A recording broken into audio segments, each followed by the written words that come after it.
Nagsagawa ng rollout at pagpapatupad ng twin best practices na BWAP o Barangay Women and Children Protection Desk Action Partners at BWAW o Barangay Women and Children Protection Barangay Desk Action Officer ang Isabela Police Provincial Office sa pamumuno ni Police Colonel Lee Allen B. Bauding, Provincial Director, at sa pangunguna ni Police Captain Perlaez Pagulayan, Chief Women and Children Protection Desk Isabela PPO, na ginanap sa Community Center ng Barangay District 2, Benito Sullivan, Isabela kahapon, ika-3 ng Disyembre nitong taon. Dinaluan ito ni Honorable John Paul Azur, Municipal Mayor ng Benito Sullivan, LNB President, mga miyembro ng Municipal Social Welfare and Development Office, daycare teacher, barangay health worker, VAUSI desk sa iba't ibang barangay, mga punong barangay ng San Mariano, Isabela, at ang buong suporta ng Benito Sullivan Municipal Police Station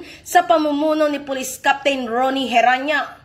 Ang aktibidad ay naglalayong kilalanin ang kahalagahan ng isang buong komunidad na may diskarte sa pagtugon sa karahasan laban sa kababaihan at mga bata at iba pang gender-based na karahasan sa loob ng lalawigan.